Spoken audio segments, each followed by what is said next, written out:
मित्रों नमस्कार, मैं हूं राकेश कुमार। आप देख रहे हैं मत अभिमत। मित्रों, मैं परसों एक वीडियो दिया था कि किसानों में हाहाकार, बेतिया राज से संबंधित यह मामला था। चूँकि बेतिया राज के 610 एकड़ ज़मीन को बिहार सरकार ले रही है और उसमें मेगा फूड पार्क बनाने जा रही है। अब वो जो सारी ज़मीन लेने जा रही है सरकार, वह सरकार ही अब मानी जाएगी, चूँकि बेतिया राज की थी और एक अधिनियम को बनाकर वो सारा परिसंपत्ति सरकार ने अपने अधीन कर लिया है। लेकिन उन सारे ज़मीन पर कहीं ना कहीं कोई न कोई खेती कर रहा है, किसी का घर है, कुछ है। अब इसको लेकर हाहाकार मचा हुआ है। लेकिन आज जो हम बात करने जा रहे हैं, चूँकि हमसे दर्जनों जो काश्तकार हैं, जो किसान हैं, वो मिल चुके हैं। और सबसे बड़ी बात है क्या कि उनके पास कागजातों की कमी नज़र आती है। कागजातों की कमी इसलिए कि बेतिया राज का जो अभिलेखागार है, वहाँ से वर्तमान में किसी भी तरह के कागजात नहीं दिए जा रहे हैं। दूसरी बात कि अगर किसी को बेतिया राज ने पट्टे पर दिया है ज़मीन या किसी भी तरह हस्तांतरित किया है, उस स्थिति में वो रिकॉर्ड जब भी मिलेगा तो बेतिया राज के पास मिलेगा।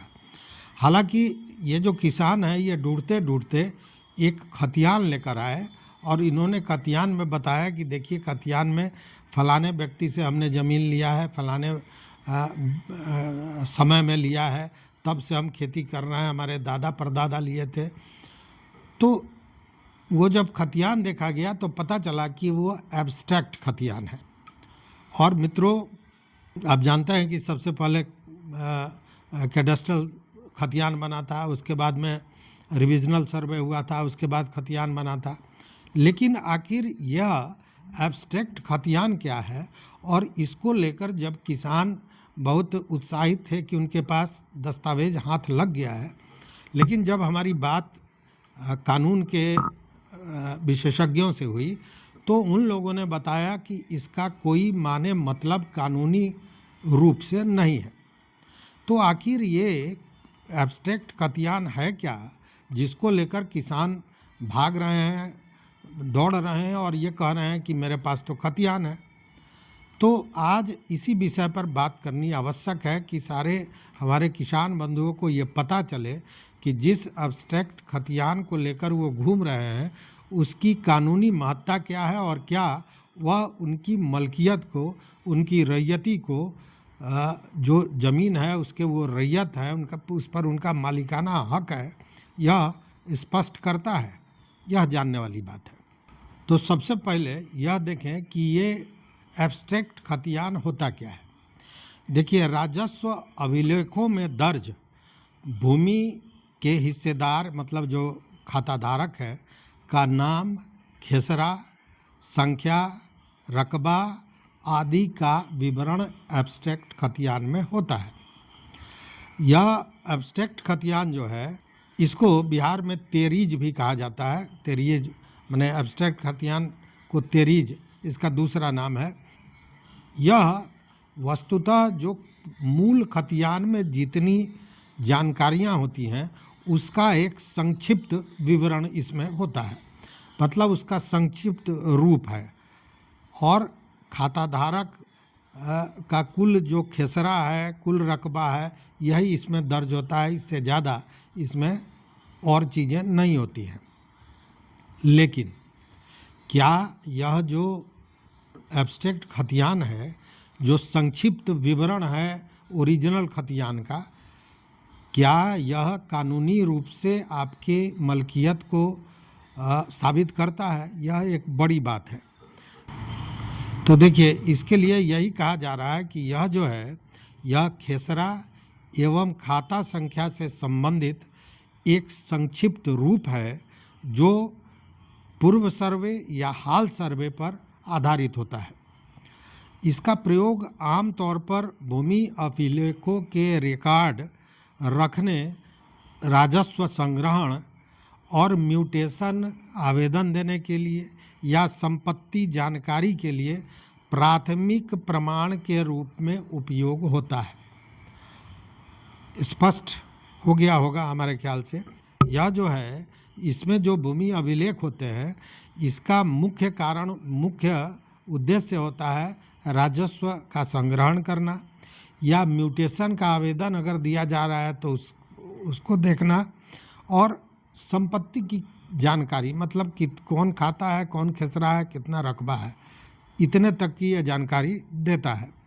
हालांकि अदालतों में इसे दावा दाखिला के लिए, म्यूटेशन प्रोसेसिंग के लिए, या लैंड डिस्प्यूट है तो इसमें प्रारंभिक एक दस्तावेज माना जा सकता है, लेकिन यह मलकियत निर्धारित नहीं करता है। मैं बार बार कह रहा हूँ, चूँकि यहाँ जो मामला है अभी, जो मेगा फूड पार्क बनने जा रहा है, जैसे तुर्कोलिया में, रामगढ़वा में, तो इन सब जगहों पर जो ज़मीन है उसमें जो सरकार ने नोटिस दिया है किसानों को, उसमें यह बताया जा रहा है कि आपकी मलकियत कैसे इस ज़मीन पर है, यह स्पष्ट करें।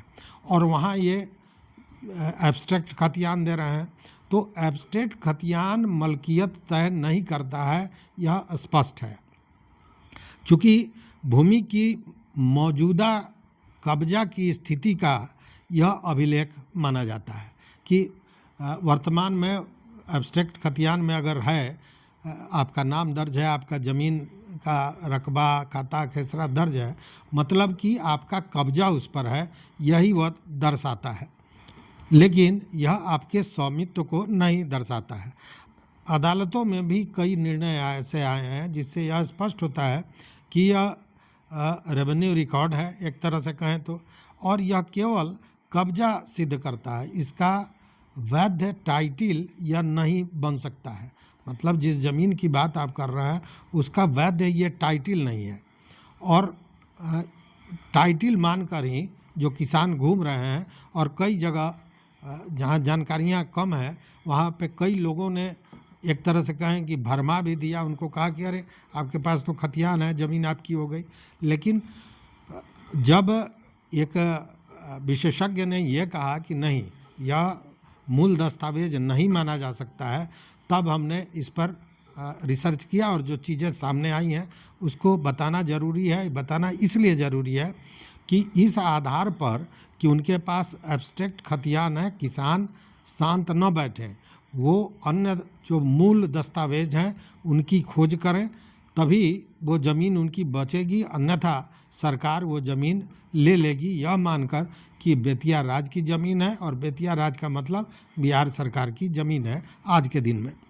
और कई बार ये देखा गया है कि ये रिब्यूटेबल प्रिजम्पशन इसका होता है, मतलब प्रतिवाद संभव है।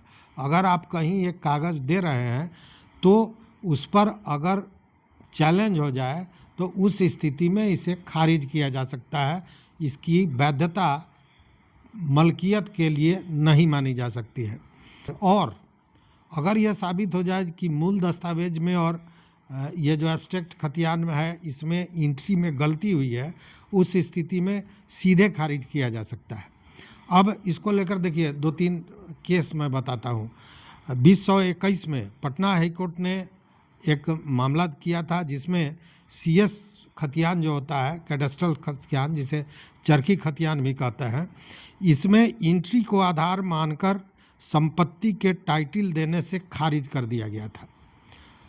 हम खतियान की बात कर रहे हैं कि खतियान में भी नाम था, लेकिन उसमें नाम है, एंट्री है, इसके आधार पर टाइटिल देने से कोर्ट ने मना कर दिया था, खारिज कर दिया गया।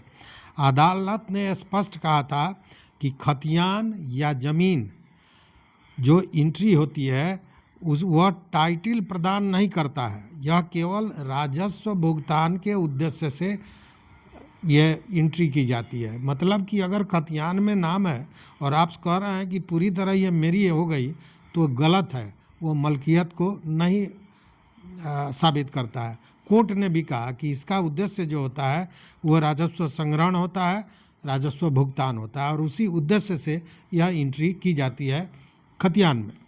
उसी तरह 2024 में बिहार में ही एक केस हुआ था, Ramavatar Lakhotia versus state of Bihar.